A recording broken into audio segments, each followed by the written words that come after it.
Hello, my name is Claudine Storbeck, and thank you, Elena, for the wonderful invitation to be part of your program. Early childhood for families with deaf and hard of hearing children are close to my heart, and no matter where you are in the world, and no matter what is happening, we need to support families with deaf babies. And so, thank you for this invitation. I'm from Johannesburg, the University of the Witwatersrand, where I started the Centre for Deaf Studies about 25 years ago. And 15 years ago, we started High Hopes, the home intervention, early intervention program for families with deaf and hard of hearing babies. So, today I'm going to talk to you about starting the program and what it entailed. So what an early intervention program looks like as a whole, and some of the strengths and weaknesses and just some of the experiences we had, good and bad. But let's first consider what the principles are of family-centered early intervention. So what is family-centered early intervention? So we know that early intervention should be ideally home-based, in the natural environment of the family, because that is where the family feels comfortable, that's where the child feels comfortable, and it is their space. So when we as early interventionists enter into their home, we enter into a space that is theirs, where they're in control, and ideally where we are guests, and we treat ourselves and them as guests, coming into their home and thanking them for letting us in. It is an unbiased program, so early intervention should not push hearing aids or cochlear implants. Early intervention should not push speaking or signing or cute speech or signed English. Early intervention really is to come around the family and support the family for all the choices that are available so they can make the choice. So in addition to being unbiased, it is also focused on what we call informed choice. Now, people in the medical field, doctors talk about informed consent. They give you information and you, okay, I think I'll accept your offer of this is what I need to do in hospital for surgery. But when we work with families, we need to allow families to make the choices for their own children. And we need to trust families that families can do it. And so informed choice means to provide all the options to the family. This is the approach of spoken language, oralism, AV, auditory verbal therapy. This is sign language. In your case, Russian sign language, or there might be variations. Or signed English or signed Russian, where you sign and speak at the same time, or cued speech. We give the pros and cons of each, the strengths and weaknesses, the costs involved, and then allow the family to choose what is best for their child for now. And we never force families to make a decision forever. And we trust families as partners. And that's the next thing, is it's a partnership between families where we come alongside the family and walk with them, support them, but it's a partnership, because they are ultimately working with this child 24 hours a day. And of course, it's family-centered. So it is not therapy. Whether you're an audiologist, a speech therapist, a social worker, a doctor, an ENT, whether you're a teacher of the deaf, family-centered means we don't come in and work with the child. That's therapy, and that's good, but separate. We come in and teach and support and encourage the family to work with the child so that they are empowered and don't need us anymore. So family-centered early intervention is really well documented through FCER. There's some various FCER documentation out there, and I'm happy to send links for that. But once you understand the principle of family-centered early intervention, and again, I want to remind you that in order to be truly family-centered early intervention that is unbiased, family-centered, seeing the family as the partner, and focused on informed choice, we cannot have our own opinions. We cannot say, I think speech is better, or I think sign language is better. Because really, if you have worked with children that are deaf for many years, So I've been in the deaf world for 30 years. If you have worked with children, you will know that all of these work. Sometimes with some children, sometimes with other children. Some work, some fail. And sometimes one needs to mix. And sometimes one uses one approach and then moves to another. And so we need to honor the fact that we actually don't know enough about that one child, even if we've worked with thousands of deaf babies, which I have. But each family I go into is new. So once you understand the principles to start a family-centered early intervention program in a country or in a province of a country, because I don't believe starting one very small is sufficient to provide access to families as a whole, one needs 3 or 4 key things. So number one, you need a good curriculum. So what are you going to tell the family? Do you need to teach them information? We need to give them unbiased information. So if we happen to be a speech therapist, audiologist, we know a lot about that and we don't know a lot about that. So we need a good curriculum that can bring everything together, and a curriculum that can be used by everyone in the team. So whether it's you going or me going or you going, whoever goes and supports the family is sharing the same good, strong information. So the curriculum is very, very important. And then the way we train our early interventionists. Now, in family-centered early intervention, the intervention team includes obviously the pediatrician, the ENT, the audiologist and speech therapist, and then the home intervention team. A home intervention team with what we work in our program, High Hopes, is what we call the home interventionist, typically a hearing person, and then the deaf mentor. A deaf person because families very seldom meet a deaf adult. They very seldom meet a deaf person like their baby, so that they can look at this person and go, oh, my kid's going to be okay. And so they need that role model. They need to be able to see success so that they can learn to dream and know that it's going to be okay. Now, the team of home interventionists and deaf mentor then work together to support the family, typically not at the same time, on alternating weeks. The third thing that you need is some form of research and assessment so that you can track and monitor how you are doing in the home. Is the family happy? Are they enjoying it? Are they feeling comfortable? And is the child showing that language development? Is the child developing typically? Because early intervention's aim is for the child to develop typically and then be able to go to school and access equal education.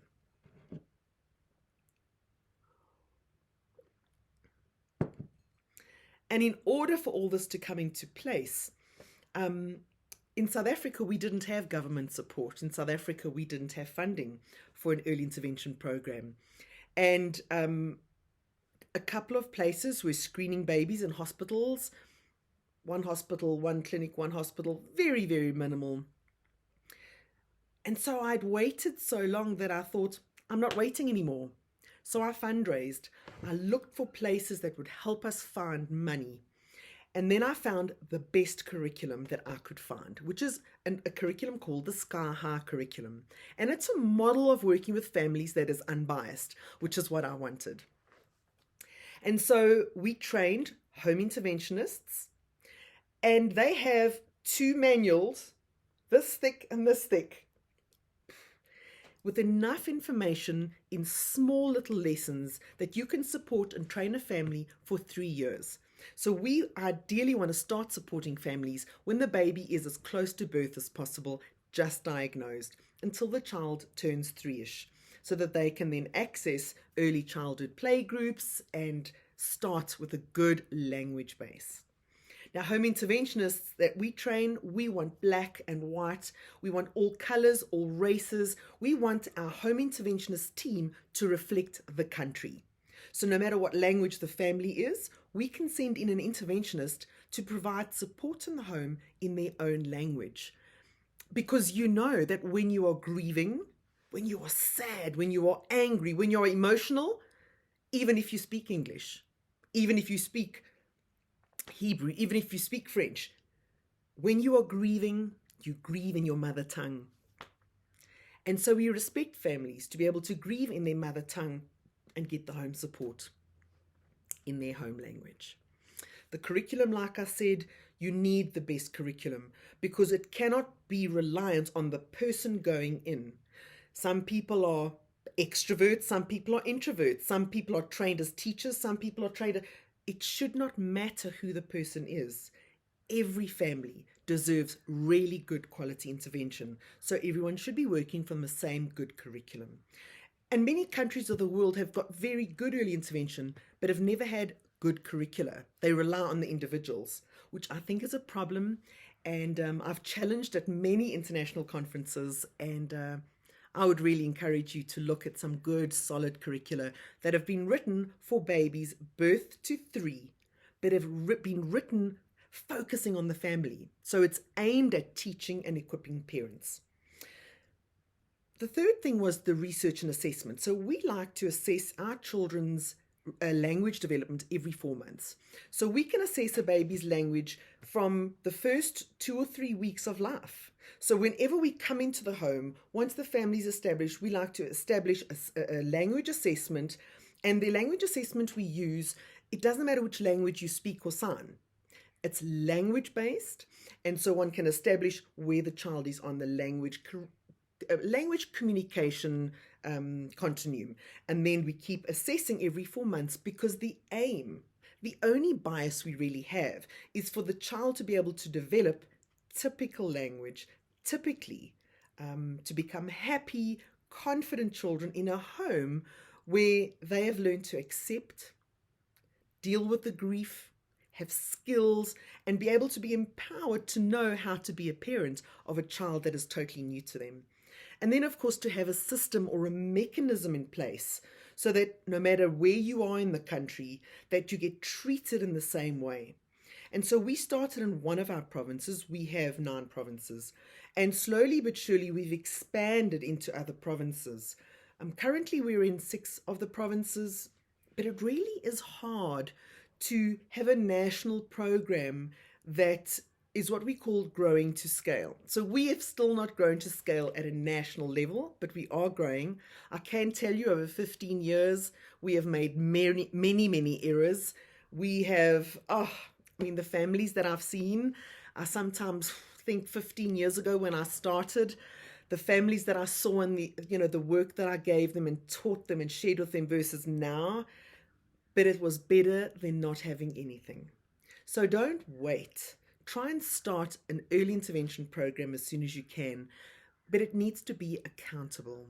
Accountable because when we go into the homes of families, it is a very precious, intimate space that can be abused if we enforce or manipulate or try and what I would do is, because it's not about us. And so it's not about being sponsored by any of your hearing aid companies or any of the cochlear implant companies. Our home intervention program will not take money from any of those companies because we want to show that we are unbiased. We do not charge for our services, so it's free of charge. And therefore, it doesn't benefit us if you choose that way or that way. And then, of course, a lot of training for our team of home interventionists to learn how to be unbiased and to take off the various hats we have, to get rid of the judgment we have in the ways of we thinking that that's actually the best way, but oh well, we'll support them there. To truly believe that all of the ways can work if we give the parents the skills that they need.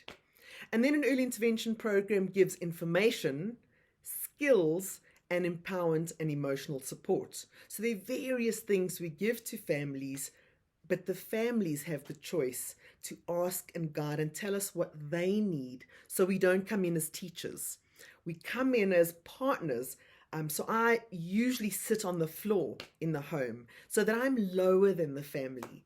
I'm not there as Professor Claudine Storbeck. When I go into a home, I'm just an early interventionist. They don't know my background. They know that I'm there from high hopes to support them, to listen to them, to hear their questions, to see their family as unique and different. And of course, for all of these things to work as a home intervention program, what does a country need? before all of this, we need a newborn screening program. So a program that screens infants at birth, day 1 or day 2, before they leave the hospital, to screen for a hearing loss. Because the research shows that we really need to identify the hearing loss as soon as possible. But you cannot start a newborn screening program if you don't have early intervention in place. And so this is just a quick overview of some of the experiences we've had and the mistakes that we've made. I'm just so excited that I could share it. I'm sorry I couldn't be there in person. I'm available now after the presentation for some questions if you have any. But I think that the thought that I want to leave you with is the way of challenging yourself when you become an early interventionist. So before I became an early interventionist, I was a teacher. So I used to teach. I was very didactic and told children what they needed to learn. I was very, very firm in my love of sign language and my love of deaf culture, and I'm a fluent signer. When I became a parent, I realized that I knew my baby best. Even the pediatricians, the doctors, whatever they told me, I knew that I would take information and change it. And so I've learned to treat parents in the same way. The parents know best. It is their child. My role is to come alongside and give them the best information. And when I don't know, I need to say I don't know. So one has to be humble enough to say, oh, I'm sorry, I don't know. Or I think I made a mistake last week when I told you that, and I've brought some more information. We use visuals and show pictures of the ear when we teach the ear. We show pictures of the brain. We talk about literacy development. We talk about play. We talk about various things in the child's play development in terms of individual play, social play. We talk about various things in terms of the child's physical development, fine motor and gross motor. But constantly we have to challenge ourselves that there is no one way. So when a parent wants to make a choice that I would think, oh, I think they should do that, I can't tell them that.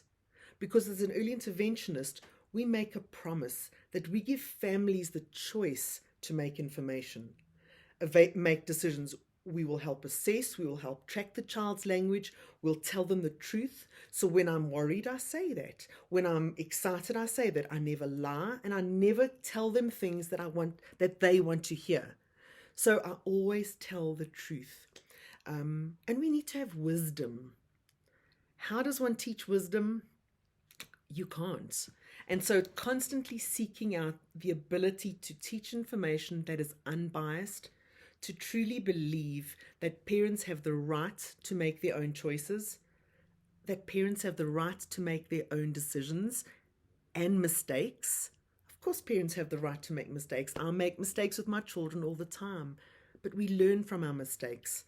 And then to honor parents that when they make a mistake and they come and ask us for more information, we don't go, well, I told you that was going to be a mistake. Oh, we don't judge.